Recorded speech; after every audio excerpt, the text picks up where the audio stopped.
Dear student, mechanism of anaerobic respiration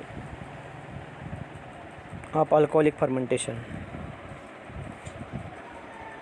Anaerobic respirations of alcoholic fermentation.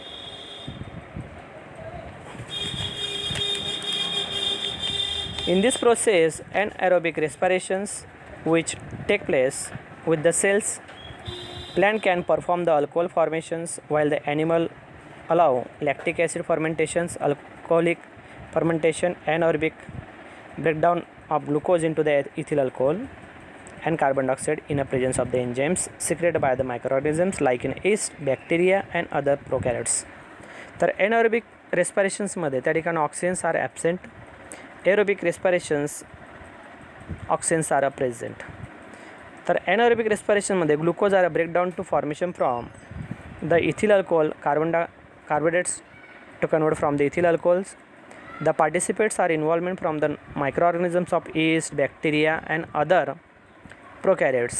काही प्रोकॅरियोट्सच्या साहाय्याने, ईस्टच्या साहाय्याने, फंगलच्या साहाय्याने, बॅक्टेरियाच्या साहाय्याने त्या ठिकाणी कार्बोहायड्रेटचं सिंथेज होतं, कार्बन डायऑक्साईड रिलीज होतो आणि इथिल अल्कोहोल त्या ठिकाणी फॉर्मेशन होतं.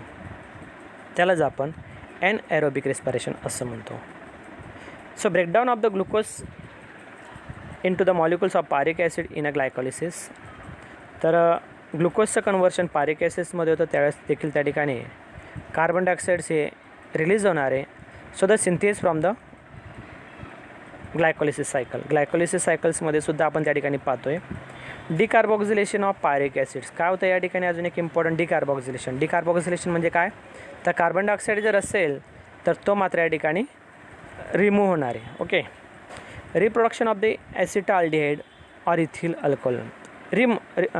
रिडक्शन काय होणार त्या ठिकाणी, तर इथिल अल्कोहोल त्या ठिकाणी फॉर्मेशन होणार आहे. So one glucose molecules direction of glycolysis to synthesis from the pyruvic acids. So that time from 2 ATP, 2 NADH2, 2 NAD and 2 ADP or inorganic phosphate are involvement. So 2 pyric acids decarboxylase. The enzymes are participates to synthase from the acetylene coenzymes to release from the CO2. अशा पद्धतीने त्या ठिकाणी एक reaction आपल्या समोर त्या ठिकाणी दिसते. पुढे आपण त्या ठिकाणी पाहू शकतो की 2 acetaldehyde 2 NADH2. The enzymes are used from the dehydrogenase to formation from the ethyl alcohol and NAD. तर ॲसिटाल्डिहाइडचं कन्वर्शन त्या ठिकाणी इथिल अल्कोहोलमध्ये होतं. डिहायड्रोजनेज म्हणजे एक वॉटर मॉलिक्युल्स त्या ठिकाणी सुद्धा रिमूव्ह होतो. So overall process the alcohol fermentation C6H12O6 to formation from the ethyl alcohol plus CO2 and 2 ATP molecules are release. तर त्या ठिकाणी 2 ATP मॉलिक्युल्सचा वापर होतो, 1-2 CO2 त्या ठिकाणी बाहेर पडतात आणि तिथं इथिल अल्कोहोल तयार होतं. त्याच प्रोसेसला आपण एनएरोबिक रेस्पिरेशन असं म्हणतो. आता त्याचे सिग्निफिकन्स काय बघा. So most importance for significance from the respirations. Respiration involves the breakdown from the complex organic substance. एक जे कॉम्प्लेक्स सबस्टन्स असणार आहे त्याला ब्रेकडाऊन करण्याचं काम जर असेल तर त्या एनएरोबिक रेस्पिरेशन्समध्ये त्या ठिकाणी घडत असतं. So these are a process from the metabolic process. So immediately converted in to the metabolic usable from the energy. म्हणजे प्रकारे ज्यापर्यंत त्या ठिकाणी मेटाबॉलिक प्रोसेस होणार नाही त्याशिवाय त्या ठिकाणी ATP मॉलिक्युल्स आर सिंथेसाइज होत नाही आणि ATP is a most important factor from the next reaction. ज्यापर्यंत त्या ठिकाणी 38 ATP मॉलिक्युल सिंथेसाइज होणार नाही म्हणजे त्याशिवाय पुढची रिॲक्शन त्या ठिकाणी घडत नाहीत. म्हणजे एक रेस्पिरेशन करण्यासाठी जे एनर्जी लागते ते एनर्जी त्या ठिकाणी एक छोटंसं एक मी उदाहरण म्हणेल. आपण ज्यापर्यंत ऑक्सिजन घेत नाही त्यापर्यंत आपल्या बॉडीमध्ये एनर्जी येणार नाही. म्हणजे आपल्याला अक्षरशः बोलण्यासाठी, चालण्यासाठी, खाण्यासाठी, एखादं वर्क करण्यासाठी, स्कूल कॉलेजेसमध्ये जाण्यासाठी, कुठल्याही ॲक्टिव्हिटीज करण्यासाठी आपल्याला जर एनर्जी हवी असेल तर त्यासाठी आपल्याला सगळ्यात इम्पॉर्टंट पार्ट असणारे ते मात्र एक तर कार्बोहायड्रेट्स अँड अजून एक पार्ट असेल ते मात्र ऑक्सिजन हा ह्युमन बिईंगसाठी. That the same process from the plants. So carbon dioxide and water molecules are most important parts to energy are generated that time from the ATP are synthesize. ATP त्या ठिकाणी synthesize होतात, generate होतात. So that time from the breakdown of the anaerobic reaction from the glycolysis cycle. Glycolysis सायकलमध्ये त्या ठिकाणी anaerobic reaction formation होतं, पायरिक acid त्या ठिकाणी तयार होतात, डिकार्बोक्सिलेशन्स होतं, कार्बन डायऑक्साईड रिलीज होतो आणि ATP त्या ठिकाणी फॉर्मेशन होतात. त्याच रिॲक्शनला आपण म्हणणार आहोत anaerobic रेस्पिरेशन्स. So various intermediate compounds of respiration process are used in synthesis and other complex organic compound. बरेचसे या ठिकाणी कॉम्प्लेक्स कंपाऊंड त्या ठिकाणी फॉर्मेशन होतं. This process is important from the growth and repair mechanism. मी आधीच सांगितलं तुम्हाला, कुठली पण ॲक्टिव्हिटी करण्यासाठी त्या ठिकाणी सगळ्यात इम्पॉर्टंट जर असेल तर ते मात्र एनएरोबिक रेस्पिरेशन पण खूप इम्पॉर्टंट असणार आहे. जसं आपल्याला ग्रोथ व्हायची असेल, रिप्रोड्यूस करायचे असेल, सेल डेव्हलपमेंट असेल, मेटाबॉलिक प्रोसेस असेल, so all the parts are most important from the different parts from the part of the bodies.